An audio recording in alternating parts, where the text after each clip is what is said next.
Keychron have only gone and done it again. They've brought out another keyboard in collaboration with a game that many of us have known and loved through Arma 3 and then even the standalone. And yes, I'm talking about the one and only DayZ. This keyboard is a collaboration between Keychron and DayZ, and it is stunning. What is with Keychron? They're just cooking every time they're in the kitchen, and it's an absolute beauty of a keyboard. Just like their collaboration with the Black Myth Wukong, this is in the same style of layout and even with that CNC machined aluminium casing or chassis. Now this one doesn't come with a standard or deluxe edition. It does come with some extra keycaps that have some in-game characteristics that you can add to the board itself with that DayZ styled theme and or colorway. Now I will quickly mention that this is a HE keyboard, which is a Hall effect or magnetic switches, so they do sound very different to the Black Myth Wukong keyboard, where that sounds very nice, tactile, clicky. This one has a bit more of a spongier sound. Many Hall effect keyboards out there have the same sort of dullness when it comes to the clackiness or the thockiness of a keystroke. I wish there was a HE switch that just had a bit more of a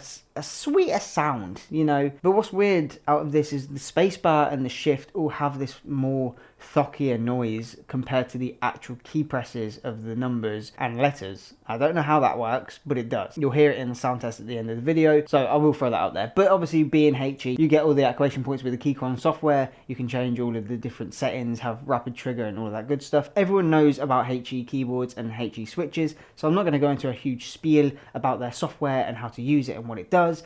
If you don't know, get out of that rock that you're living under. HE keyboards have been around for quite a while now, and a lot of companies are taking this on board, so you're going to see it a lot more. But for me, it was more the actual board itself. Again, having the overall DayZ theme, having that collaboration with Keychron and DayZ. Also, the back plate, again, being a work of art. Now, this one is a bit more mirrored, unlike the collaboration they did with Black Myth Wukong. That one was a bit more embossed and looked a bit more high quality, where this one looks a bit more of a factory machine, sort of just brush polished piece of mirror. Still, I will say, it is a beautiful board, and if you are in the DayZ realm and still love playing DayZ, then this board is definitely something for you to have in your collection. They do work alongside another company. I will leave them a link down below. I can't remember the name, but they also have the DayZ mouse pads, the little cartons, the ammo tins, and all the collector stuff, t-shirts, hats, all that good stuff. And that is within the same branding as this keyboard. So if you wanted the mouse mat and all of the other stuff, you could go over there, get the mouse mat, go to Keychron, get the keyboard, and just have a full DayZ desk set up.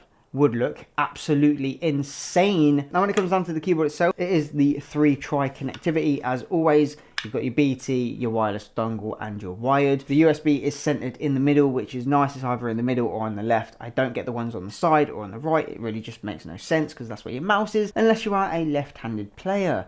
Then that would make a lot of sense. You obviously have that nice DayZ on the back right there, just to give you a bit more of that limited edition style. The F11 has a really weird skull printed on it. Now, for me, I feel like that just sits out of place. It doesn't really feel that it should have been there because it's in color. I think that might be the thing. Everything else is in black and white or red, where this skull is in full color, and the sublimation is not the best kind of quality. It looks sort of like an emote that you'd see on Twitch. Now, that's just my personal opinion. I probably would switch that keycap out if necessary. Unlike the Wukong version, there is no writing on the front. This is just a plain sailing board with that nice little DayZ on the back, and then again that shimmery little plaque on the back of the actual board. As you can see, it is a 75% layout, so you do still get the F buttons at the top there and your arrow keys with home, page up and page down, which is nice. I like that, and your little delete button as well. This board is also north facing LEDs. I believe the Wukong is south facing. If I'm wrong, please let me know in the comments below and correct me, but I believe it is south facing, where this one is north facing. The weight of it is hefty. This is a chunky boy. It is obviously, again, all that CNC aluminium, very well made as well. And I'll quickly run over from the bottom of the case to the top of the case, so what you are getting inside. So starting at the bottom, you do have your bottom case and then a battery, because this is a 2.4 gigahertz wireless 1000 polling rate keyboard, just to throw that in there. Then you have your bottom case pet film, an EPDM foam, a PCB, be your gasket silicon beans, your sound absorbing foam, your plate, your top case, your switches, your keycaps, and the knob. So that is everything that's from the bottom to the top, and it does have that gasket mount design with the silicon beans, so they are installed on the keyboard PCB, sort of just reduce the acoustic resistance, and it also enhances the keyboard's flexibility, providing a more cushioned feel, just making the keyboard a bit more comfortable and consistent during those long extended times of typing or gaming experiences. The keyboard is also hot swappable, but obviously it is only with HE switches. Now there aren't many out there, there's only a few that you can really choose from, so I wouldn't really go down that road of hot swapping unless you really wanted to, or found a switch that you really liked compared to these. For me, I'd probably just keep this as it is. To also mention, this keyboard is running a very powerful chip, which is to help keep your consistency and your smoothness when coming into contact with the keystrokes and all of the things above, so your magnetic switches work seamlessly on every single key press that you do, which is nice to hear that you're not going to have any latency or lag or input delay or anything like that. And another thing to mention is these have updated stabilizers, so it now actually features more reinforced sidewalls around the stem, providing enhanced protection and significantly improving stability. So basically what the walls do is just create a stronger connection between the switches and the keycap, ensuring that smoother and more reliable typing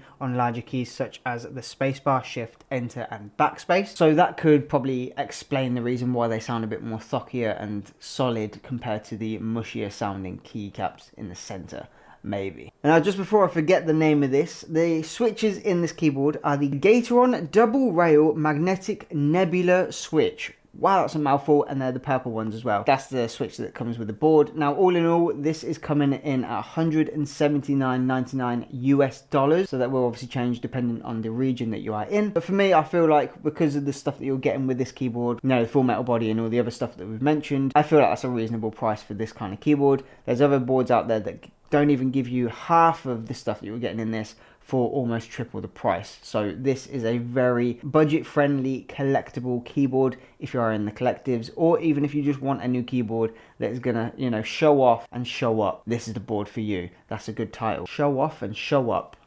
I love it. But anyway, I'll leave all the links down in the description so you can go and check them out yourself and look at all the specs that I may have missed that you want to know. If I did miss anything that you want to know, leave it in the comments below and I can get back to you on that. Other than that, remember to leave a like, subscribe, hit the notification bell so you don't miss any further uploads, and it really does help the channel grow. And I'm pretty much sticking to my name, Callum AFK, which stands for another freaking keyboard. Other than that, capture, create, captivate, and I'll see you all in the next video.